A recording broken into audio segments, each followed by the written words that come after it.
തിരൂരിൽ മണ്ണിടിച്ചിലിൽ കാണാതായ അർജുന് വേണ്ടിയുള്ള തെരച്ചിൽ ഇന്നു മുതൽ താൽക്കാലികമായി നിർത്തിവച്ചിരിക്കുകയാണ്. തൃശ്ശൂരിൽ നിന്നും ഡ്രഡ്ജർ ടെക്നിക്കൽ സംഘം ശിരൂരിലേക്ക് യാത്ര തിരിച്ചു. വൈകുന്നേരത്തോടെ സംഘം ശിരൂരിൽ എത്തിച്ചേരും. പരിശോധനയ്ക്ക് ശേഷം യന്ത്രം എത്തിക്കുന്ന കാര്യം തീരുമാനിക്കും. പുഴയിലെ ഒഴുക്ക് ഇന്നും പരിശോധിക്കും. വിരളമായി ശിരൂരിൽ നിന്നും ആനന്ദ് പുതൂർ ചേരുകയാണ്. ആനന്ദ്, കാലാവസ്ഥ പ്രതികൂലമായ സാഹചര്യത്തിൽ അടിയൊഴുക്ക് കുറയാത്തൊരു സാഹചര്യത്തിലാണ് ഈ പരിശോധന തെരച്ചിൽ താൽക്കാലികമായി നിർത്തിവെക്കുന്നതെന്നാണ് കർണാടക സർക്കാർ ഇന്നലെ ഔദ്യോഗികമായി അറിയിച്ചത്. പക്ഷേ കേരളത്തിൻ്റെ ആവശ്യം കൂടി പരിഗണിച്ചുകൊണ്ട് ചില തീരുമാനങ്ങളിലേക്ക് എത്തിയിരുന്നു. പ്രത്യേകിച്ച് തൃശ്ശൂരിൽ നിന്നും യന്ത്ര സംവിധാനങ്ങളടക്കം അവിടെ എത്തിച്ചതിന് ശേഷം ഈ ഒഴുക്കിൻ്റെ ഘടനയടക്കം പരിശോധിച്ച ശേഷം ഒരു തീരുമാനം എടുക്കുമെന്ന്. അതുകൊണ്ട് തന്നെ ഇനിയുള്ള നീക്കങ്ങൾ ഏത് തരത്തിലാകാനാണ് സാധ്യത?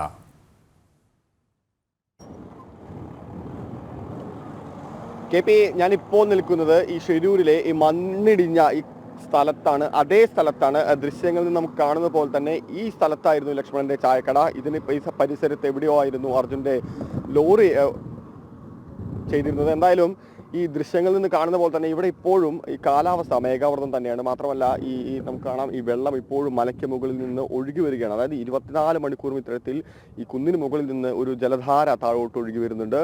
ഇതൊക്കെ തന്നെയാണ് ഇത്തരത്തിൽ അശാസ്ത്രീയമായിട്ടുള്ള ഈ ജലധാരയ്ക്ക് ഒഴുകി പോകാനാവാത്ത തരത്തിലേക്കുള്ള ഒരു നിർമ്മാണങ്ങളും ഇവിടെ നടത്തിയിട്ടില്ല. ഇത് തന്നെയാണ് ഇതിൻ്റെ അനന്തരഫലം തന്നെയാണ് നമ്മളിപ്പോൾ കാണുന്ന പോലെ തന്നെ ഈ കുന്നിടിയാനുള്ള ഒരു കാരണം. എന്തായാലും ഈ ഗംഗാവലിപ്പുഴ ഇന്നും കുത്തൊഴുക്ക് ശക്തമായി തുടരുകയാണ്. അല്പസമയത്തിനകം തന്നെ ഈ കുത്തൊഴുക്ക് പരിശോധിക്കാൻ നേവി സംഘം ഇവിടേക്ക് എത്തിച്ചേരും എന്നാണ് നമുക്കറിയാൻ വേണ്ടി സാധിക്കുന്നത്.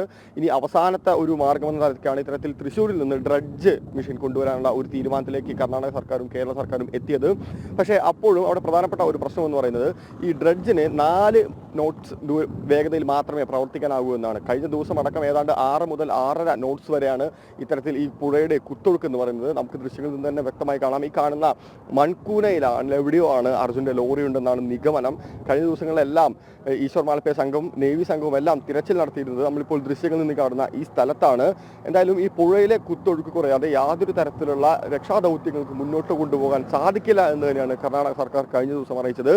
ഇപ്പോഴും പുഴ ശക്തമായി കുത്തി ഒലിച്ചുകൊണ്ടിരിക്കുക തന്നെയാണ്. അതുകൊണ്ട് തന്നെ ഈ സീറോ വിസിബിലിറ്റിയാണ് ഈ പുഴയ്ക്കടിയിലേക്ക്. അതുപോലെ തന്നെ ഏതാണ്ട് 3.5 നോട്ട്സ് വരെ മാത്രമാണ് ഇത്തരത്തിൽ മനുഷ്യർക്ക് ഇറങ്ങിക്കൂടുക. അതായത് കൃത്യമായിട്ടുള്ള ട്രെയിൻഡ് ആയിട്ടുള്ള നേവി സംഘത്തിന് 3.5 നോട്ട്സ് വരെ മാത്രമേ നീന്താൻ വേണ്ടി സാധിക്കുള്ളതാണ്. നീന്തിക്കൊണ്ടുള്ള പരിശോധന നടത്താൻ വേണ്ടി സാധിക്കുള്ളൂ.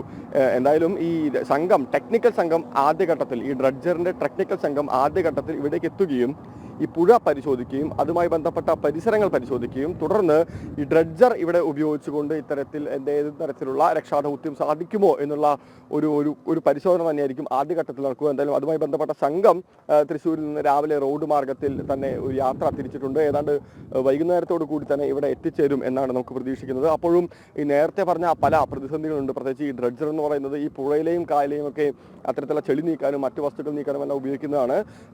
അതിന്റെ പ്രധാനപ്പെട്ട ടെക്നീഷ്യന്മാർ പറയുന്ന ഒരു പ്രധാനപ്പെട്ട ആനന്ദ്, ഇവിടെ നമുക്ക് ദൃശ്യങ്ങളിൽ കാണാൻ സാധിക്കുന്നത് പോലെ തന്നെ സംവിധാനങ്ങൾ അടക്കം അവിടെ അല്പസമയത്തിനകം എത്തിക്കും. അപ്പം കാലാവസ്ഥ കഴിഞ്ഞ ദിവസങ്ങൾ പോലെ പ്രതികൂലമല്ല എന്ന് തോന്നുന്നു. മഴ മാറി നിൽക്കുന്ന ഒരു സാഹചര്യം. സ്വാഭാവികമായും ഈ കുത്തൊഴുക്കിൽ ഒരു അടിയൊഴുക്കിൽ അല്പം കുറവ് വരും ദിവസങ്ങളിൽ എന്നുള്ളൊരു പ്രതീക്ഷ തന്നെയാണ്. അതുകൊണ്ട് തന്നെ കേരളത്തിൻ്റെ ആവശ്യമടക്കം പരിഗണിച്ചുകൊണ്ട് എത്രയും പെട്ടെന്ന് തന്നെ ഇന്നൊരു ദിവസം അവധി നൽകിയിട്ടുണ്ടെങ്കിലും കൂടുതൽ യന്ത്ര സംവിധാനങ്ങൾ എത്തിച്ച് കാലാവസ്ഥ വീണ്ടും കൂടുതൽ അനുകൂലമായി കഴിഞ്ഞാൽ തെരച്ചിൽ തുടരുമെന്ന് നമുക്ക് പ്രതീക്ഷിക്കാം, അല്ലേ?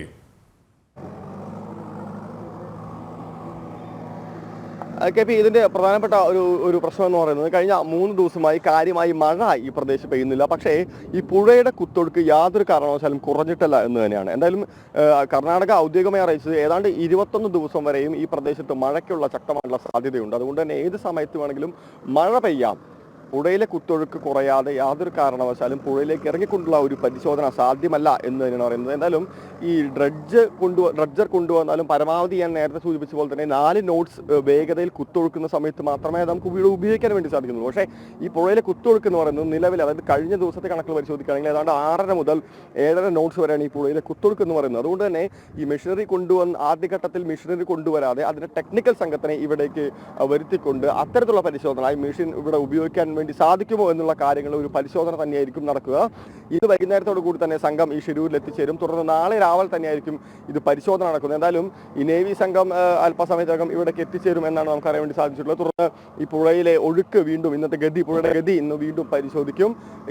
ഈ പ്രദേശത്ത് ഇപ്പോൾ വണ്ടികൾ കടത്തിവിടാനുള്ള ഒരു തീരുമാനം ഏകദേശമായിട്ടുണ്ട്. കാരണം ഏതാണ്ട് 14 ദിവസങ്ങളായി പ്രധാനപ്പെട്ട ഒരു മംഗലാപുരം നാഷണൽ ഹൈവേ ആണ് ഇത്. ഇവിടെ വണ്ടികളൊന്നും വിടുന്നില്ല. അതുകൊണ്ട് തന്നെ പല ചരക്ക് ഗതാഗതവും ഈ പ്രദേശത്ത് നടക്കാത്ത ഒരു സാഹചര്യമാണുള്ളത്. അതുകൊണ്ട് തന്നെ ഇപ്പോൾ റോഡ് വൃത്തിയാക്കുന്ന ഒരു പണി കൂടി ഇവിടെ നടക്കുന്നുണ്ട്. ഏതാണ്ട് അധികം വൈകാതെ തന്നെ വണ്ടികൾ കടത്തിവിടുമെന്നാണ് നമുക്ക് അറിയാൻ വേണ്ടി സാധിക്കുന്നത്. പക്ഷേ വളരെ പ്രധാനപ്പെട്ട ഒരു കാര്യം ഈ പോലീസ് നൽകുന്ന ഒരു പ്രധാനപ്പെട്ട മുന്നറിയിപ്പ്, ഈ പ്രദേശത്ത് ഇപ്പോഴും മണ്ണിടിച്ചിലുള്ള സാധ്യത ഉണ്ട്. അതുകൊണ്ട് തന്നെ വളരെ ശ്രദ്ധാപൂർവം തന്നെ ഈ വഴിയിലൂടെ യാത്ര ചെയ്യണമെന്നാണ്. ഇപ്പോഴും ഈ കുന്നിടിച്ചൽ സാധ്യത പറയുന്നുണ്ട്.